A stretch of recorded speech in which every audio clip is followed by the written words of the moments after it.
તો આપણે બીજા નંબરના દાખલાની ગણવાની શરૂઆત કરીએ બરાબર। તો બીજા દાખલો શું રકમ કે છે આપણને આપણે રકમ વાંચીએ બરાબર। તો શ્રીમતી કૌશિકને આકૃતિમાં બતાવ્યા મુજબના માપનો ચોરસ પ્લોટ છે, મતલબ આકૃતિમાં બતાવ્યા પ્રમાણે ચોરસ પ્લોટ છે કોનું શ્રીમતી કૌશિકનું બરાબર। તે પ્લોટના મધ્ય ભાગમાં મકાન બનાવવા માંગે છે કે આ ચોરસ પ્લોટ છે એનો આ ચોરસ ઉપરનું જે ચોરસ રહ્યું ને એ ચોરસ પ્લોટ છે અને એના અંદર આ જે ચોરસ લખ્યું એમાં મકાન બનાવવા માંગે છે। તો મકાનની ફરતે આ જે બધો ભાગ વધ્યો આ બધું એમાં બગીચો વિકસાવવાનો છે એવું એમનું કહેવું છે કે બગીચો વિકસાવ્યો છે। તો બગીચા વિકસાવવા માટે બગીચાનો જે ભાગ છે તે 55 પ્રતિ ચોરસ મીટર છે, મતલબ બગીચો જે આમાં વિકસાવવાનો છે આ બારની બોર્ડર મતલબ જે ચોરસ પ્લોટ છે તે વચ્ચેનું તેમનું ઘર બનાવવાનું છે અને જે વધેલો ભાગ છે તેમાં 55 રૂપિયા પ્રતિ ચોરસ મીટરના દરથી બગીચો વિકસાવવાનો છે। તો મકાનની ફરતે બગીચો વિકસાવવાનો કુલ ખર્ચ કેટલો? તો મિત્રો રકમમાં શું કહે છે કે શ્રીમતી કૌશિકનો એક પ્લોટ છે બરાબર। આ ચોરસ પ્લોટ છે, આ 25 બાય 25 નું છે ને તે ચોરસ પ્લોટ છે અને એની અંદર લંબચોરસ આકારનું ઘર બનાવ્યું છે। અને મિત્રો લંબચોરસ કઈ રીતે આવ્યું? રકમમાં તો ક્યાંય લખ્યું નહીં લંબચોરસ, તો આપણને કઈ રીતે ખબર પડે કે લંબચોરસ ઘર બનાવે છે? કેમ કે તમે માપ જોવો 15 અને 20 બાય 15 નું માપ છે, મતલબ લંબચોરસ નું માપ હોય તો 20 બાય 15 હોય ને, એ તો ચોરસ હોય તો સેમ જ હોય, પણ અહીંયા 20 બાય 15 લખ્યું છે, 20 મીટર અને 15 મીટર, 20 મીટર લંબાઈ અને 15 મીટર પહોળાઈ બરાબર। તો એ માપને જોઈને આપણને ખબર પડે કે લંબચોરસ આકારનું ઘર બનાવવાનું છે। તો જે ઉપરનો જે ચોરસ પ્લોટ હતો એની અંદર ઘર બનાવવાનું છે અને જે ઘર બનાવે સિવાય વધેલો જે ભાગ વધ્યો એમાં એમને બગીચો વિકસાવવાનો છે અને જેમાં બગીચો વિકસાવવાનો ખર્ચ કેટલો આવે છે? 55 મીટર પ્રતિ ચોરસ મીટર બરાબર। 55 રૂપિયા પ્રતિ ચોરસ મીટર ના દરથી એમને બગીચો વિકસાવવાનો છે। તો સૌથી પહેલા આપણે શું કરીશું? ચલો સૌથી પહેલા લખીશું કે ચોરસનું ક્ષેત્રફળ શોધીશું। સૌથી પહેલા ચોરસનું ક્ષેત્રફળ બરાબર લંબાઈ ગુણ્યા લંબાઈ બરાબર, જેમાં લંબાઈ કેટલી આપેલી છે આપણને ચોરસ પ્લોટની 25, તો 25 ગુણ્યા 25 કેટલા થશે મિત્રો? 625 મીટર સ્ક્વેર, આટલું આપણને એનું ક્ષેત્રફળ મળશે બરાબર। એના પછી મકાનનું ક્ષેત્રફળ શોધીએ। મકાનના ક્ષેત્રફળ માટે લંબાઈ ગુણ્યા પહોળાઈ કેટલી છે? 20 મીટર અને 15 મીટર, તો લંબચોરસ મકાનનું ક્ષેત્રફળ બરાબર લંબાઈ ગુણ્યા પહોળાઈ, જેમાં લંબાઈ આપણને કેટલી આપી છે? 20 મીટર અને પહોળાઈ 15 મીટર, તો 20 ગુણ્યા 15 તો કેટલા થશે મિત્રો? 15 દુ 30 અને પાછળ એક 0 એડ કરવાનો, મતલબ 300 મીટર સ્ક્વેર બરાબર મિત્રો। હવે શું કરીશું આપણે કે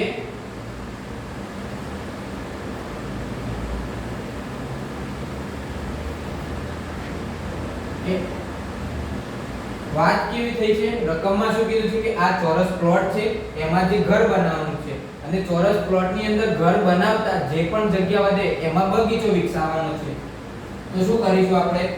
બગીચા માટેની જગ્યા બરાબર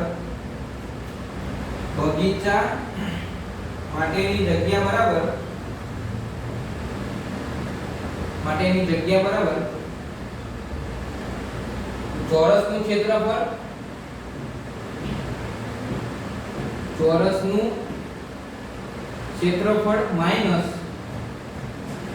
મકાનનું ક્ષેત્રફળ, ચોરસ પ્લોટનું ક્ષેત્રફળ મતલબ ચોરસ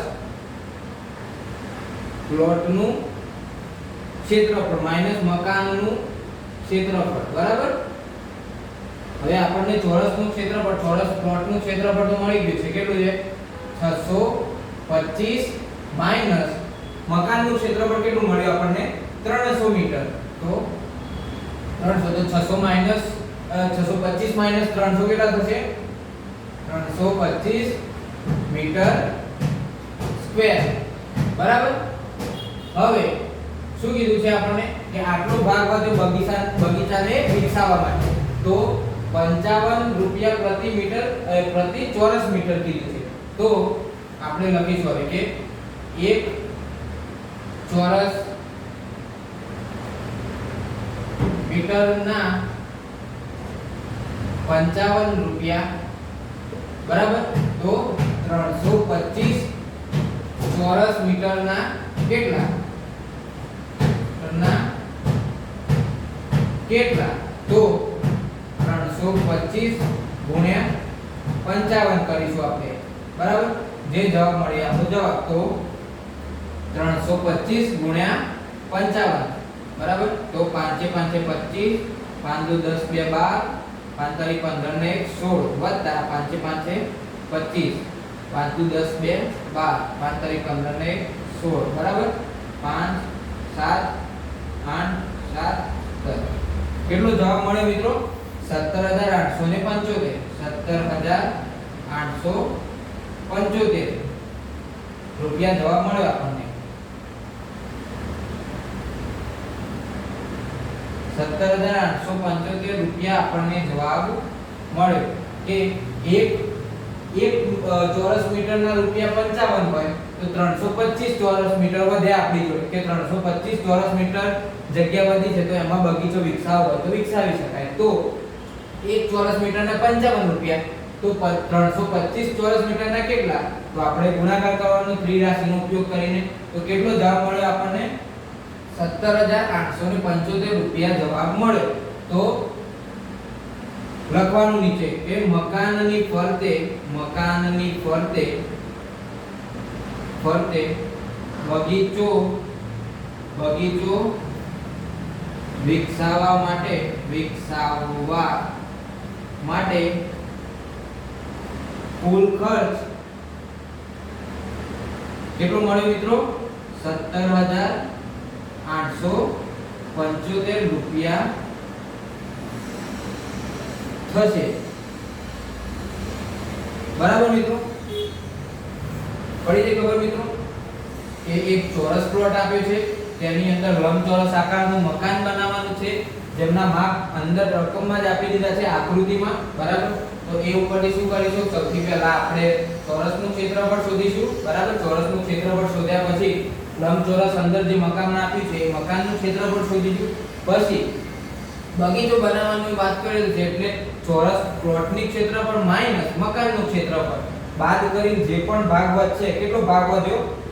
325 મીટર સ્ક્વેર ભાગ વધ્યો. કે એટલી જગ્યા વધી છે, તો એમાં બગીચો વિકસાવવો હોય તો વિકસાવો, બરાબર. તો એમાં પણ આગળ શું કીધું છે?